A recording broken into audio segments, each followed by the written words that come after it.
Realmente es un privilegio poder estar hoy aquí. Hace muchos años que no venía a Punta Arenas, así que aquí hay muchas caras conocidas, muchos amigos, muchas personas con las cuales hace mucho tiempo que no nos vemos. Así que muy agradecido a Sogama por esta oportunidad. Y bueno, hoy vamos a hablar un poco de los créditos de carbono, a ver si esto funciona bien.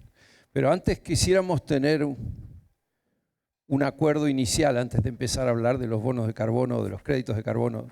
Tenemos que acordar algo. La ganadería ovina o la ganadería que hacemos en esta región tiene que cambiar con créditos de carbono o sin créditos de carbono. Es una transición de hacer algo extractivo a hacer algo regenerativo, que ya vamos a definir de qué estamos hablando. Así que esto es la producción de lana fina del lado argentino. Cuando hablamos de que es una cosa extractiva, acá pueden ver como de 53.000 toneladas de lana sucia pasamos a 24, aún teniendo una política pública de 20 años como la ley ovina.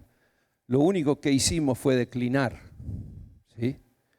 Si un sistema productivo va carcomiendo la base, que es la producción forrajera, no tiene ningún futuro, no importa lo que hagamos arriba de él, ¿sí? Y yo creo que tenemos que empezar con un momento de sinceridad. El primero sería encontrar la diapositiva.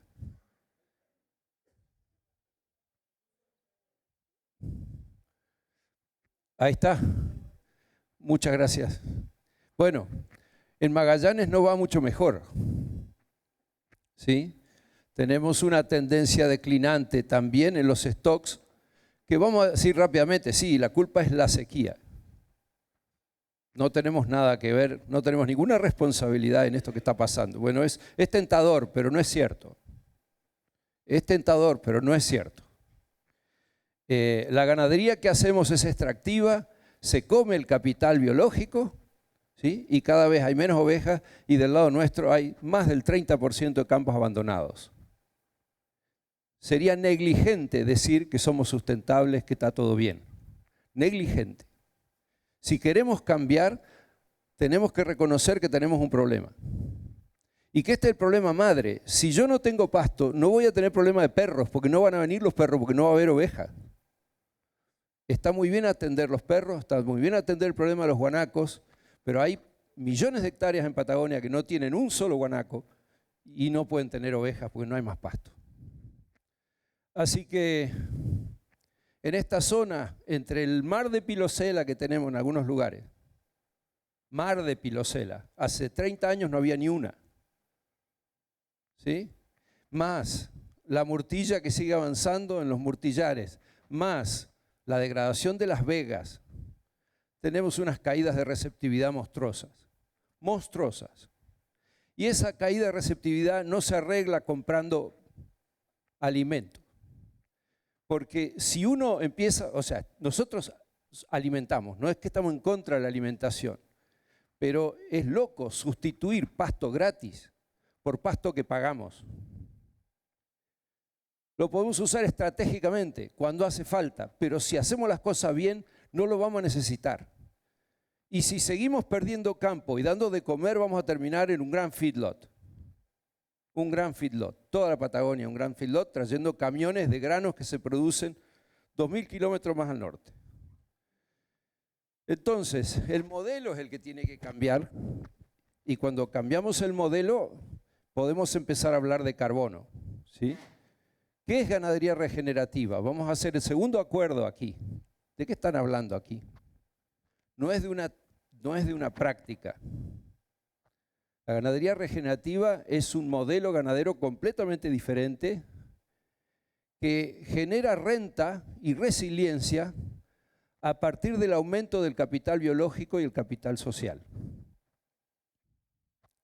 Pensemos esto un momento, ¿sí? Habla de renta y resiliencia.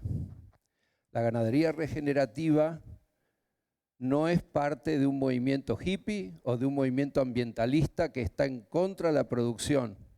Es un enfoque de negocios. Y les digo más, es el enfoque de negocio más rentable que hoy se puede tener en la región patagónica y en cualquier lugar del mundo, el más rentable y el más resiliente. ¿De qué está hablando con resiliencia? Bueno, de dos cosas. Hoy nosotros no manejamos el clima está cambiando, y no manejamos los mercados, somos tomadores de precios. Bueno, un sistema que se basa en pasto gratis y que tiene alto capital social va a resistir muchísimo mejor los embates de lo que puede pasar que un sistema basado en insumos. Así que capital biológico es todo eso. Ayer se habló de biodiversidad, es justamente valorar, mantener una alta biodiversidad, ¿sí? Que el suelo sea una esponja, que se chupe toda el agua, la poca que le caiga, que entre al suelo, que no corra, que no se evapore, ¿sí? Suelos que hacen de esponja. Y captar la mayor cantidad de energía solar posible, eso es gratis, ¿sí? Hasta ahora. Y acumular carbono en suelo. El carbono en suelo es equivalente a cuánta vida tiene el suelo. Tengo más carbono es porque tengo más biología, y eso es lo que, acumulando carbono, yo retengo más agua en el suelo y tengo más nutrientes. No es solo para vender créditos de carbono. Y cuando hablamos de capital social, y acá hay algo muy importante, la ganadería regenerativa no se puede hacer sin personas. Si no hay gente en el campo, no hay ganadería regenerativa, ¿sí? No se puede hacer por teléfono. La ganadería regenerativa tiene que ver con la forma en que vemos y tomamos decisiones. Tiene que ver con para qué nos levantamos a la mañana, para qué estamos en el campo, cuál es nuestro rol como productores, cuánto sabemos de lo que estamos manejando. Conocemos lo que estamos manejando, conocemos las plantas, conocemos cómo funciona el sistema. ¿Qué compromiso tenemos y cómo está organizado nuestro equipo? ¿Qué compromiso tiene el equipo? ¿El equipo tiene la camiseta o no tiene la camiseta puesta? ¿Está aprendiendo cosas o no está aprendiendo cosas? Finalmente, el capital social tiene que ver con qué pasa con los jóvenes.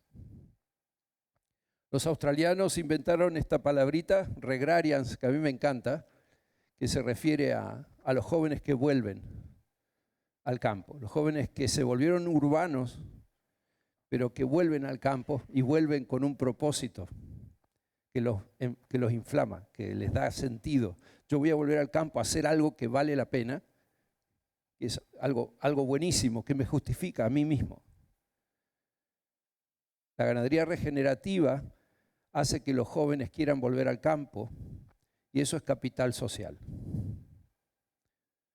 Por otro lado, es un modelo productivo de bajo nivel de insumos. ¿Y por qué puede tener bajo nivel de insumos? Porque en lugar de desafiar a la naturaleza, trata de imitarla. La vida en los ecosistemas terrestres tiene 450 millones de años. A lo largo de esa evolución, los suelos, los microorganismos, la microfauna, la fauna, los pastos, todos coevolucionaron juntos y tienen soluciones de diseño sofisticadas, ingeniosas, que nosotros apenas logramos entender. Es un acto de humildad tratar de entender a la naturaleza y tratar de imitarla en lugar de tratar de ir contra ella, ¿sí? Así que bueno, en la práctica usamos el manejo holístico como mecanismo para aplicar una ganadería regenerativa, y básicamente se basa en metodologías de planificación. Yo no voy a entrar en detalles sobre manejo holístico, simplemente les digo que planificamos el pastoreo 2 veces por año, nos sentamos y ese día no hay nada más importante para hacer. nos sentamos, la persona que maneja los animales, los que están responsables, a veces con la ayuda de un educador, como ven en la imagen, ¿a qué? A pensar qué vamos a hacer con los animales en los próximos meses, dónde van a estar, por cuánto tiempo, qué categoría en cada lugar. Y ese es un aprendizaje fantástico para todos. Así que, ¿qué hemos logrado con esto? Bueno, estos son resultados de la Universidad de Buenos Aires. Han procesado los resultados que nosotros tenemos en base de datos. Usamos este índice de salud de pastizales que utiliza 15 indicadores biológicos muy conocidos por la literatura. Son indicadores biológicos que están publicados y acá hay datos. Es un trabajo que todavía no está publicado, que estamos haciendo con la gente de la Universidad de Buenos Aires. Y acá pueden ver que la tendencia del índice de salud de pastizales, la línea negra es el promedio, cada línea de colores es un campo. La mayoría tienden a mejorar. Acá pueden ver que el promedio de 500.000 hectáreas bajo manejo holístico en la Patagonia es aumentar casi 7 puntos el índice de salud por año, mientras que los que teníamos 200.000 hectáreas que tenemos en la misma base de datos durante los mismos años, fueron perdiendo en promedio de todos casi 2 puntos de índice por año. ¿Sí? Y si hablamos de producir pasto, acá tenemos desde el inicio del manejo holístico la tendencia a aumentar la producción de pasto, la capacidad invernal de los campos, simplemente por la posibilidad de dar descansos y de que se instalen nuevas plantas, de cubrir el suelo, de recuperar el vigor de las forrajeras. Así que es muy consistente la tendencia. Los lugares que no dan, son 3 o 4 líneas que no son para arriba, son 3 o 4 campos que tuvieron aumentos, pero después tuvieron rachas secas y tuvieron que volver casi al punto de partida. No dan progreso, pero bueno, casi todos esos fueron casos en donde hubo una sequía muy prolongada, muy larga, y entonces no tuvimos el resultado del promedio. Nuevamente, si acá comparamos las tendencias, los campos que están haciendo el manejo que nosotros recomendamos en su momento de ajustar cargas con continuo, vienen perdiendo 6 puntos en promedio por año, lo cual es consistente con un 30, un 40% de caída acumulada, y los de campo del holístico estuvieron aumentando en los primeros años un 25% de capacidad en años normales y buenos, y bueno, en años secos no hay magia, pero en promedio de todo, que hay años secos y es un aumento de 25% y se frena alrededor de un aumento del 90-100% de receptividad. Esa es una casuística de 500.000 hectáreas, no es un ensayito en parcelas, ¿sí? Es muchos productores como ustedes haciendo esto y nosotros con la obsesión de medir, ¿sí? Ahí detrás de eso, en esas 500.000 hectáreas hay datos de 400 potreros. O sea, 400 potreros en donde se tomaron 8 o 10 muestras de pasto. Ahí hay 4.000 datos, ¿sí? Y tenemos consistencia en el aumento de receptividad. Así que, solo para comparar, no son las mismas unidades, pero visualmente, estamos hablando de una posibilidad de mejorar la capacidad de los campos frente a quedarnos mirando cómo se nos viene para abajo el recurso que sostiene toda la actividad. ¿Hacemos algo o no hacemos nada? Y como aquí pasaron cosas de las cuales yo no voy a dejar de hablar, hemos tenido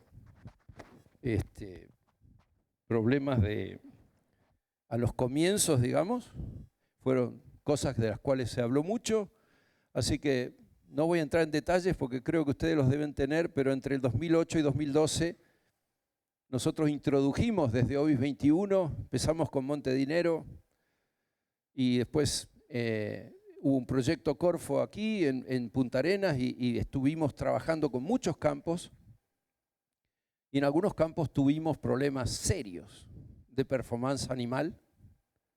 aprendimos a las malas, digamos, aprendimos a costa de mucha reputación y de problemas serios y de pérdidas económicas importantes. Así que no lo meto abajo la alfombra, sí nos pasó eso, pero déjenme decirles que aprendimos. Es como nos subimos a un Fórmula 1 y lo chocamos en la primera curva, pero ahora aprendimos. Y tenemos un protocolo de cómo hacer los planes, porque eso no estaba en ningún lado, de cómo hacer los planes, y llevamos ya 12 años sin tener reportados ningún caso de pérdida de producción individual, ni un caso. Así que quisiera que si eso está en su cabeza, que yo estoy hablando de algo que mata ovejas o que las hace flacas o que pierden, bueno, les diría que eso sí sucedió, pero sucedió hace más de 12 años. No era el manejo holístico, eran las decisiones que nosotros tomábamos haciendo manejo holístico, que es muy distinto. Así que en 2014 hicimos el primer piloto de bienestar animal. Nosotros integramos, acá está Ricardo Fenton que me acompaña, fuimos parte del equipo técnico que diseñó el RWS con Textile Exchange, y a partir de 2015 todos los predios de la red que están haciendo manejo holístico están también certificando RWS con auditorías de tercera parte. Así que ese tema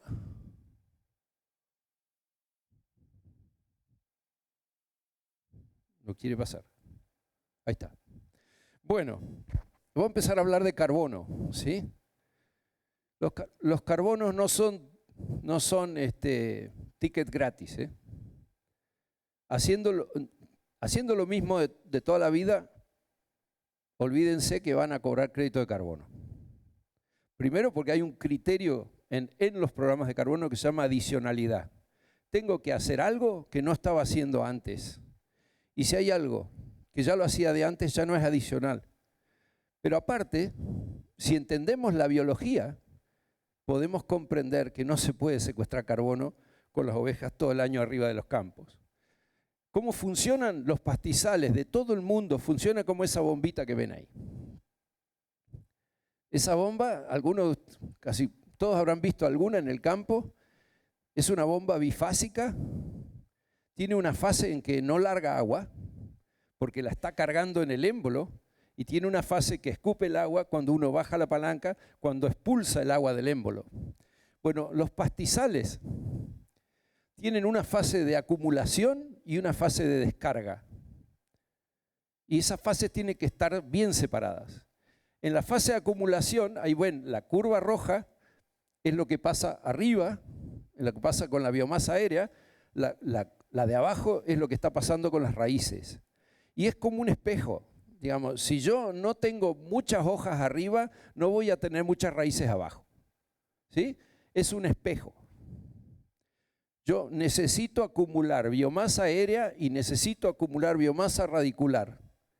Cuando llego a ese punto, ahí está pasando de todo. Yo estoy acumulando biomasa de raíces, biomasa de hojas, y en ese momento ya llega un punto en que genéticamente esas plantas no van a hacer más nada.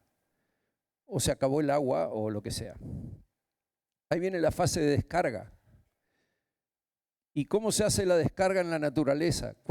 ¿Cómo diseñó la naturaleza la descarga de esa bomba de carbono? Bueno, con herbívoros. ¿Sí? El herbívoro está diseñado de una manera fantástica para descargar la bomba, por la forma de que tiene las pezuñas para voltear pasto, para enterrar semillas, y porque tiene un tanque con agua y microorganismos a 39 grados, especial para degradar la celulosa, para procesar el pasto. Así que la descarga es un evento de pastoreo.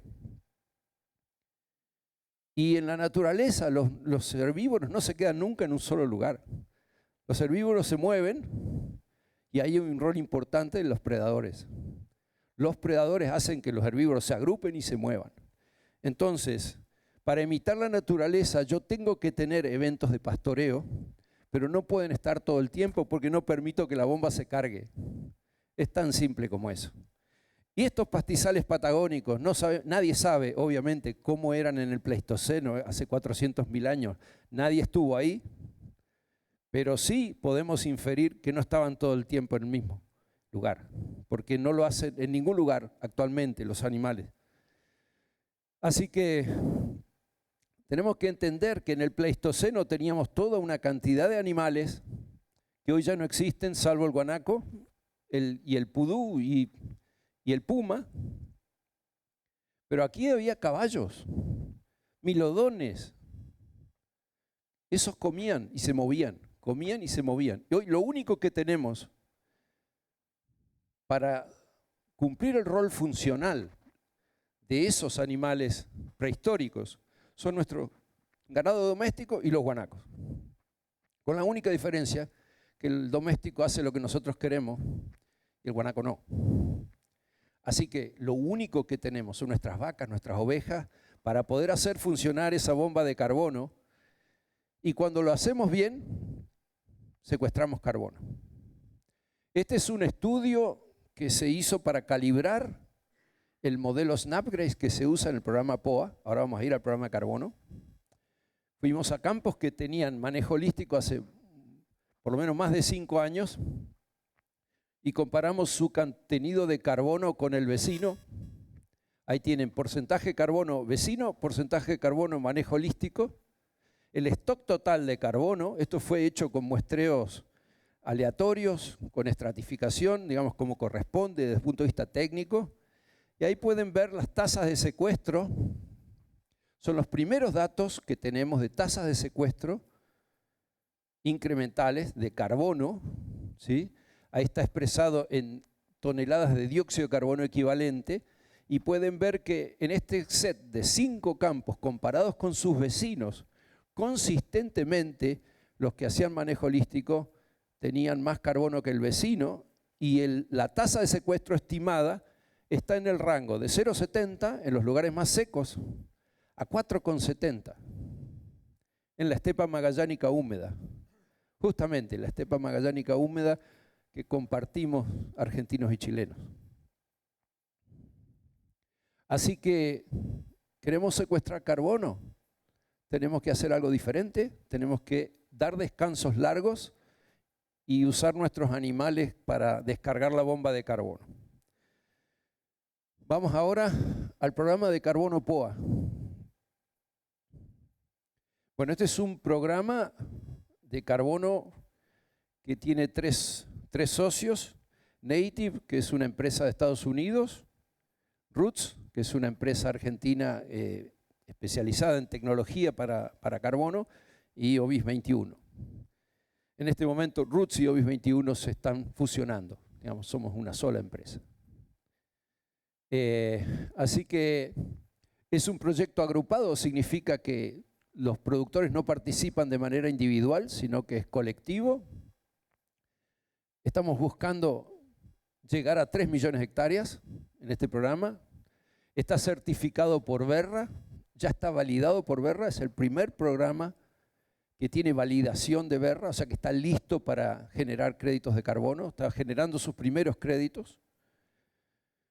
Así que se genera BCU, que son Verified Carbon Units, que son créditos de carbono, no son bonos, son créditos de carbono. La metodología que se utiliza es BM26, que se especializa en terrenos degradados, y se utilizan mediciones en terreno más un modelo predictivo, que se va recalibrando a lo largo del avance del programa. ¿Y cuál es la intervención? ¿Cuál es la actividad que genera el programa de carbono? Bueno, la planificación del pastoreo, digamos, el pasar de una ganadería convencional a una ganadería regenerativa. Esa es la única actividad que el programa considera. Y bueno, acá en público objetivo tiene un límite mínimo de superficie de 5.000 hectáreas.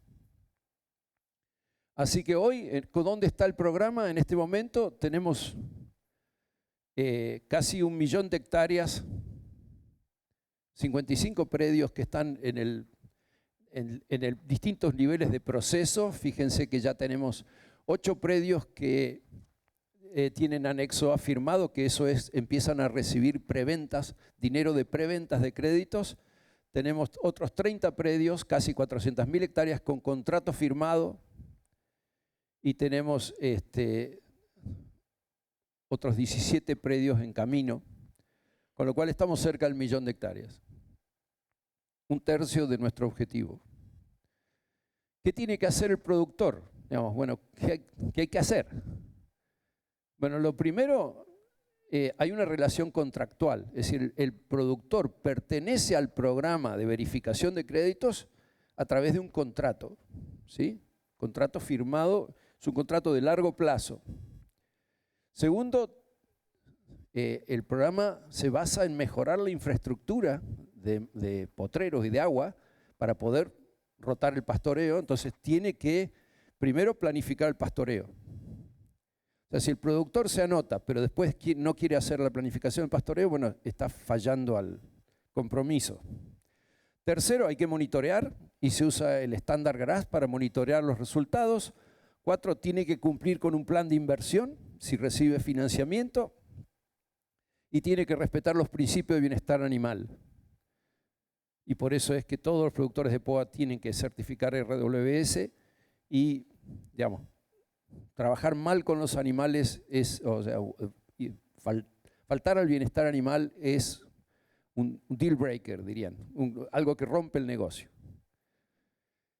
Así que, ¿qué podemos decir del programa POA? Primero, que remueve barreras.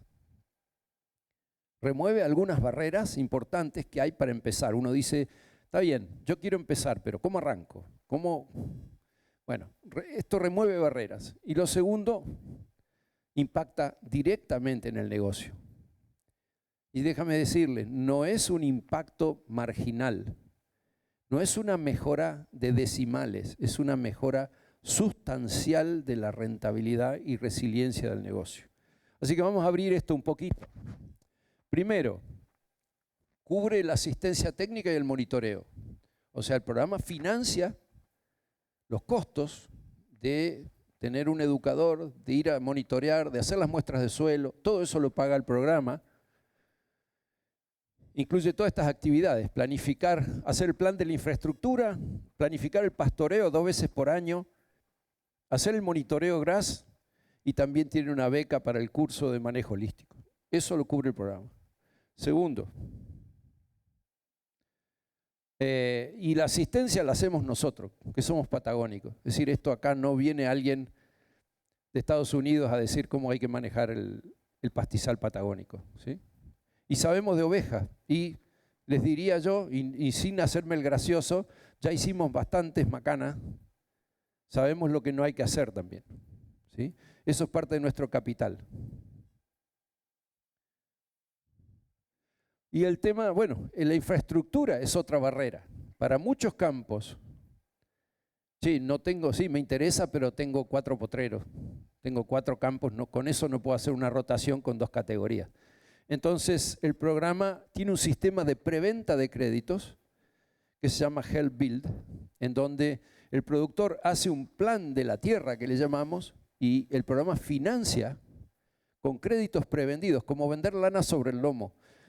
Recibimos un anticipo y con eso podemos mejorar la infraestructura, hacer más potreros, mejorar la infraestructura de agua, y esto no es una deuda de plata, acá no hay hipoteca, no hay que ir al banco, ¿sí? No hay intereses, simplemente hemos vendido algunos créditos baratos, los vendimos baratos, pero recibimos la plata, hicimos la obra, y una vez que entregamos esos créditos baratos, empezamos a participar de las ventas totales, ¿sí? Es un mecanismo de financiamiento muy ingenioso, que no tiene costo financiero, y que permite que un campo que era como este es un caso real, no lo dibujé para que un campo que era como este pase a ser como este. Más barreras. La otra barrera importante es el acceso al mercado de carbono. Porque No creen que la cosa termina en lograr que se verifique un crédito, hay que colocarlo. Y fíjense todo lo que hace Native en este caso, ¿no? Native hace toda la gestión con Verra para la validación. Tardamos 3 años en validar este programa. O sea, 3 años de costos y de idas y venidas, una peregrinación para tener un programa como este. Una peregrinación. Bueno, eso lo financió todo Native, ¿sí? Después, la gestión de las verificaciones y emisión de créditos. Estamos en esa etapa ahora. Después, vender los créditos al mejor precio posible y después pagarle al productor. Si alguien no tiene este acceso y termina cayendo en un broker, en un intermediario, ya la posibilidad de lograr un porcentaje bueno del precio es muy baja, ¿sí? Así que Native hace todo eso y las barreras se remueven. Son 20 años de experiencia de esta gente, mucho prestigio. Digamos, nosotros nos sentimos orgullosos de estar trabajando con una empresa que tiene una reputación importante. Y ahora hablemos de plata un poquito, ¿sí?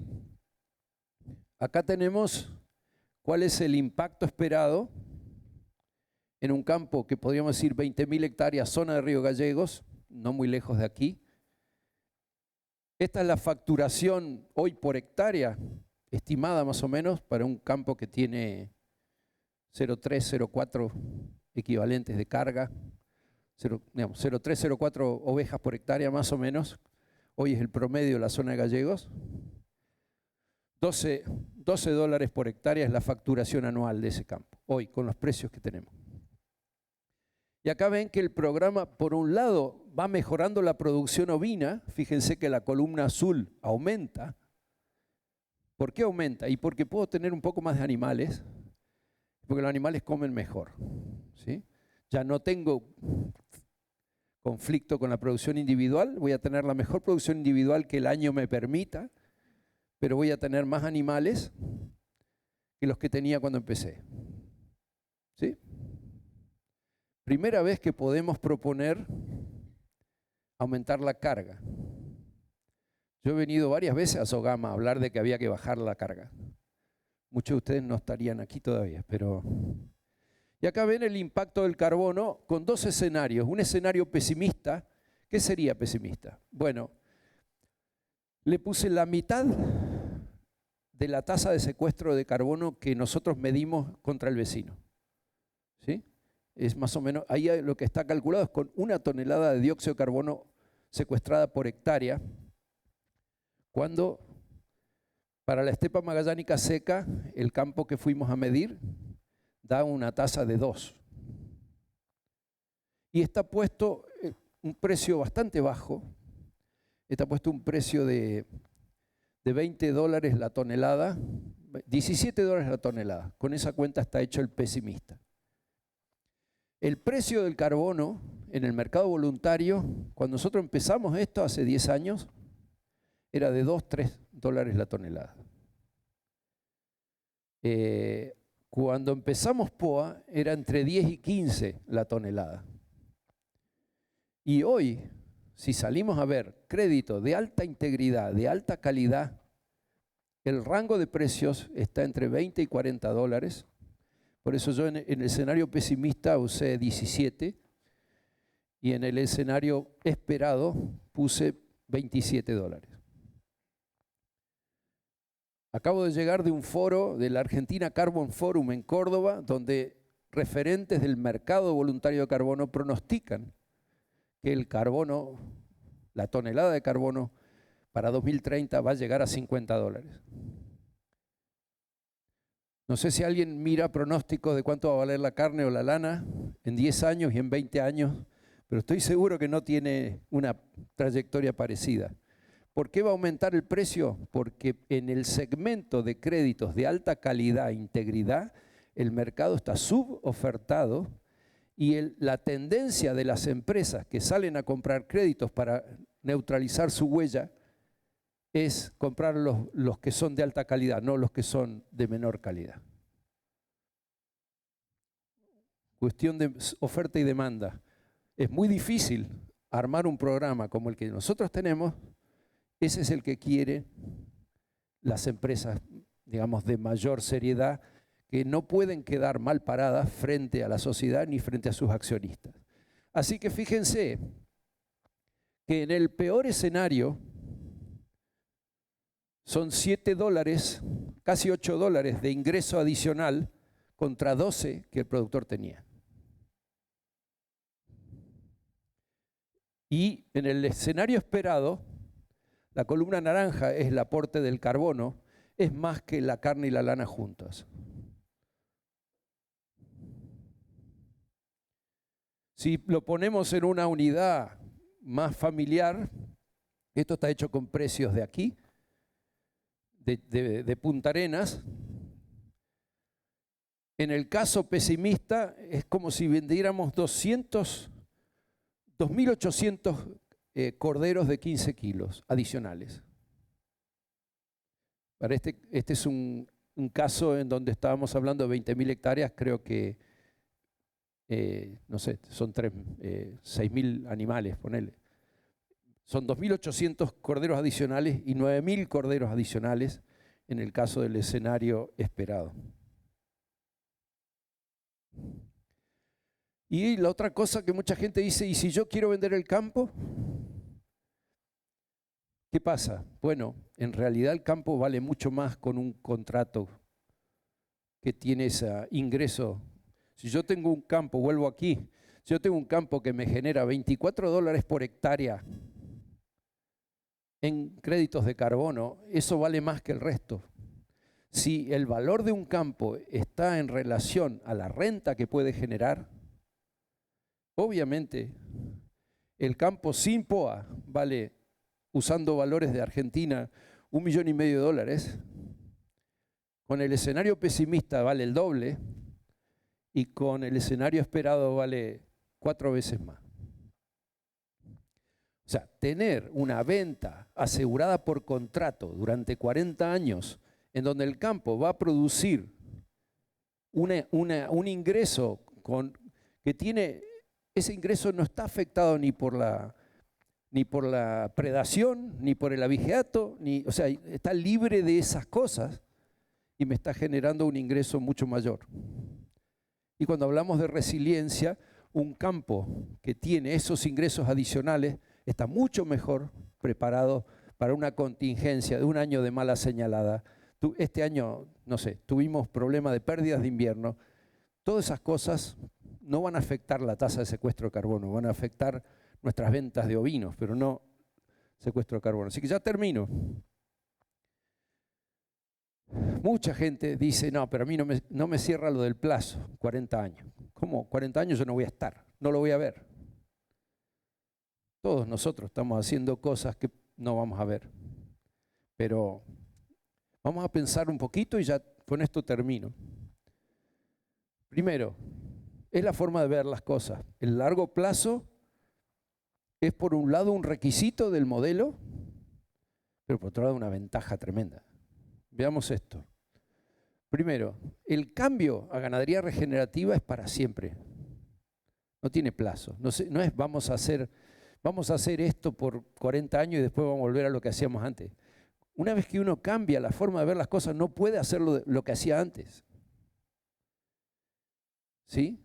Cuando empiecen a ver cómo responde el campo frente a un buen manejo, simplemente va a quedar. Es como si, ¿saben cuánto hace que tenemos esquila preparto en la región? 50 años. ¿Alguien volvió a la esquila de diciembre? Nada, muy poco, algunos. ¿Por qué? Porque si es algo que conviene, no voy a querer salir, porque yo no estoy ahí porque me obliga un contrato. Segundo, la persona que compra un crédito de carbono, nosotros estamos acostumbrados a entregar cantidades físicas, ¿sí?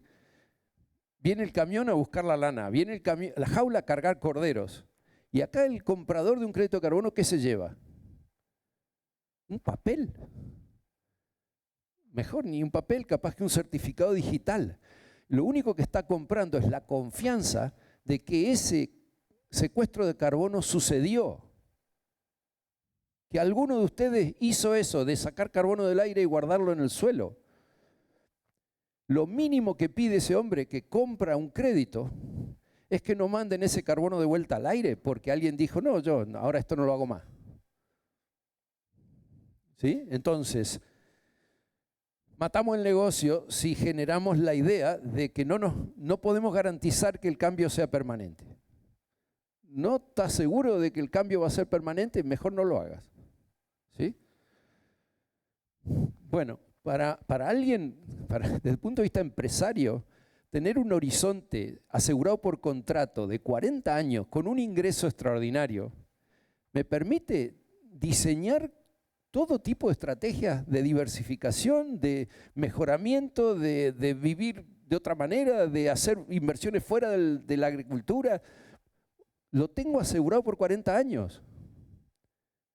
Es un escenario muy especial. Segundo, si yo hago el valor actual neto de un flujo, por ejemplo, me dijeran, no, vamos a hacerlo a 5 años para que no te asuste el número. ¿Qué vale más, un contrato que me genera $400.000 por 5 años o un contrato que me genera $400.000 por 40 años? El contrato largo es el que vale más. Y aparte, el precio va a seguir subiendo. Y el productor cobra un porcentaje del valor, con lo cual, si el precio sube, el productor cobra más. Y por último, si estamos de acuerdo de que la ganadería que tenemos hoy no tiene un gran futuro, los que ya somos un poco más grandecitos deberíamos pensar si le vamos a dejar a las generaciones que vienen, che, arreglen el problema ustedes, yo no fui capaz de resolverlo, ¿sí? No le encontré la vuelta, ¿eh? O fue culpa del clima, cambio climático, o fue culpa de los guanacos, o fue culpa de los perros, o fue culpa de otro. Pero bueno, vean ustedes qué es lo que hacen. ¿Realmente a ustedes les parece que ese es un legado? Eso no es un legado, eso es una carga, te dejo la mochila. Un legado es tener el coraje de juntar eso a las nuevas generaciones, decirles, vamos a hacer algo que trascienda y que me van a recordar por siempre porque fui capaz de salir de la decadencia y de poner este campo en otro lugar. Eso es. Hacer algo por los que vienen y hacer algo por el planeta, ¿sí? Ayudar a cada uno haciéndose cargo de sus potreros, de arreglar el desastre que estamos haciendo como humanidad a escala global. Muchas gracias.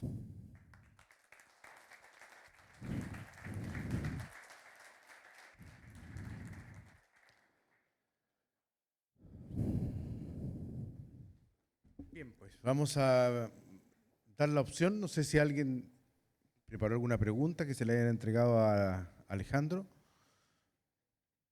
¿Sí? O a la antigua. La idea es que durante la exposición se pueda preparar la pregunta para entregarla y hacer la respuesta inmediatamente. Así que por esta ocasión lo vamos a hacer a Francisco. No sé si le podemos pasar un micrófono.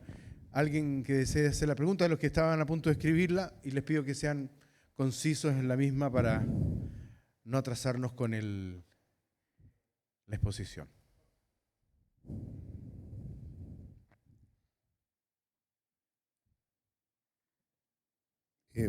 Son dos preguntas en realidad.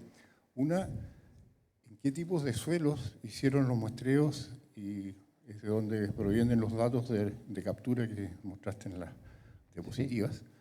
Y la otra es entre todos los actores que participan, desde la medición hasta el ganadero y la colocación de las ventas de créditos, ¿cuáles son más o menos porcentualmente la distribución del valor de la tonelada de carbono en toda la cadena participante? Bueno, muy bien. No, hay una gran variedad de suelos, Juan, porque las muestras que yo hice cruzan un gran gradiente, digamos. Hay un campo de ahí que se muestró en Neuquén y hay uno que se muestró aquí en Río Gallegos, así que tenemos todo un gradiente de suelos, pero la mayoría son aridisoles, Son suelos de zona árida, arenosos, franco-arenosos, con mucha piedra abajo. Y el caso, el último, el que mostré primero, que da 4,7, ese es un molisol de acá, de la estepa magallánica. Digamos, eso está medido en Monte Dinero. Y el muestreo se hizo con profesionales acreditados, con un protocolo enviado por Native, en donde la aleatorización de las muestras se hizo por ellos, nosotros no elegimos los lugares. Con respecto a cómo se distribuye la renta, me olvidé decirlo, pero de los créditos brutos que se generan, hay una parte que va a un buffer, se llama, hay como una bolsa de créditos que son para justamente responder frente a errores que tuviera el modelo, gente que se baja del programa, o sea que hay un 30% de los créditos brutos que se generan no van a salir a venta. Del 70% de créditos que se venden, el productor participa con el 65% de la venta bruta, de la venta ponderada del año de la zafra. O sea que se van registrando las operaciones, las ventas, y se saca el precio ponderado por tonelada y eso se le paga al productor de acuerdo al secuestro que él tuvo.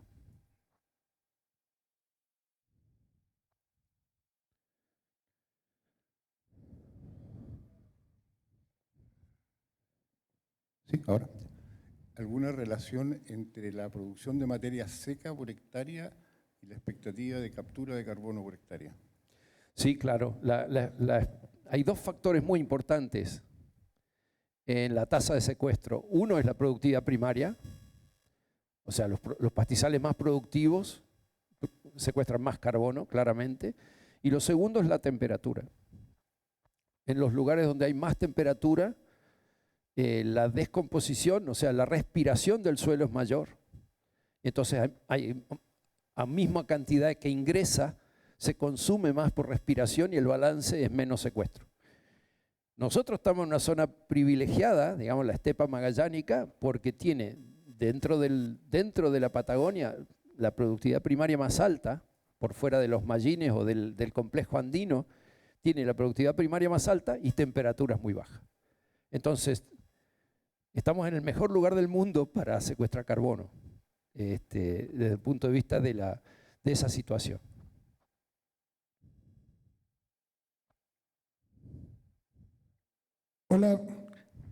Hola Pablo, gracias por volver después de tanto tiempo, de verdad.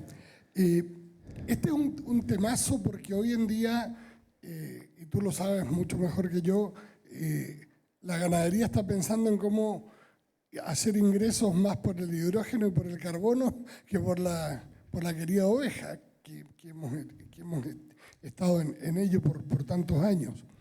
Entonces, aquí hay muchísimas preguntas y yo excuso mi ignorancia en este tema, pero mientras tú hablabas, yo quería pensar lo siguiente. Hay un pago adelantado, es un tema administrativo más bien, pero me surgió la duda mientras presentabas. Hay un pago adelantado por unos bonos de carbono, ¿no es cierto?, que Sí. eran los baratos que tú comentabas. Sí. ¿Qué ocurre si no se cumple la expectativa? ¿El ganadero tiene que devolver esa plata o esperar más años hasta que se acumule? ¿Cómo funciona eso? No, eso, digamos, está calculado con las tasas de secuestro que ya estuvimos viendo, es decir, que nunca te anticiparían algo que no puedas devolver, porque se hace un chequeo previo. Pero si por fuerza mayor o por un error del modelo que usamos, no, simplemente se estiran los años para devolverlo. Si no hubo incumplimiento, hay una flexibilidad en donde, bueno, necesitas un año más, no hay ningún problema, o 2 años más.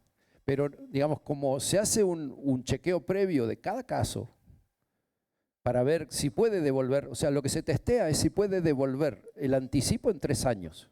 Y hay un tope de cuánto, o sea, el máximo que te van a anticipar son $10 por hectárea para campos chicos y en campos grandes llega a $5 por hectárea. O sea que eso ya está calculado que vos lo vas a poder devolver, pero igual se chequea para cada campo, se hace correr el modelo anticipadamente para cada campo que tenemos, bajamos las bases de datos climáticas, las bases digamos, hay un montón de información ahí, más la información de manejo del campo, se hace una estimación. Y si no puede devolver en 3 años, bueno, se le presta menos, o sea, se le adelanta menos, perdón. O sea que es una situación que tratamos que no vaya a suceder, pero si llega a suceder también, y no fue culpa del productor, tenemos cierta flexibilidad. Hola Pablo, por acá, Juan García. La primera consulta respecto de estas hectáreas abandonadas en Argentina, ahora pastoreadas con poblaciones naturales de guanaco, ¿se incluyó su muestreo, análisis y correlaciones en el estudio de la Universidad de Buenos Aires respecto de la respuesta de esas praderas hoy día a poblaciones naturales que las pastorean, como podría haber sido en la antigüedad? Si es que está incluido o no está incluido y si hay algún análisis de eso, porque finalmente sería un testigo respecto de volver a la naturalidad. Eso es lo primero. Y lo segundo, respecto del carbono y al intervenir en muchos lados, ¿cómo es el tema de los estudios basales y cuánto tiempo demoran en cada sector? Porque son distintos sectores y supongo que son distintas conformaciones, distintos tipos de suelo. Por tanto, supongo yo que las fijaciones o los niveles basales o las capacidades de fijación de cada uno de estos segmentos, lugares o qué sé yo, son distintas. El periodo de entrada hasta adelante son los mismos 3 años que tienen todos los sistemas para poder fijar primero los niveles basales y de ahí la diferencia que puede fijar. Bien, la primera pregunta es, no tenemos datos de la zona que está abandonada. Esos datos que mostramos, lo que se muestreó fue campos que están aplicando el manejo comparado con sus vecinos. La zona que está abandonada no hicimos ningún muestreo, pero corregiría el comentario, eso no está funcionando como en la naturaleza, porque hoy la población de guanacos no está en equilibrio con una población de predadores suficiente. Es decir, no podemos pensar que esos guanacos tienen el mismo comportamiento que tenían en la prehistoria con una densidad de pumas mucho más grande. Es decir, son guanacos que tienden a estar estacionarios, que tienden a estar quietos en determinados lugares y eso entendemos que no es el comportamiento que tendrían que tener. Así que no serviría esa comparación. No entendí muy bien la segunda parte de la pregunta. La verdad que no sé bien qué es lo que me querías decir. Sí. Sí. Sí. Sí, lo que paga el programa es que cuando un campo entra, se hace un muestreo de línea de base y se evalúa cuál es el stock de carbono que hay en la línea de base y eso se usa para correr el modelo de inicio también. O sea, en la inicialización del modelo hay que poner cuál es el stock de carbono y cuál es la textura, porque el porcentaje de arcilla también define la tasa de secuestro. Entonces, se hace una línea de base que la paga el programa, se hace muestreo estratificado al azar, como dicen todos los protocolos de muestreo de suelos para carbono, es decir, se hace con imágenes satelitales una buena estratificación, separando las cosas que son diferentes, y cada estrato se muestrea por separado con un número mínimo de muestras de cada estrato, y después se pondera y se logra, este es el stock promedio de este campo. Pero se tiene que hacer campo por campo, sí.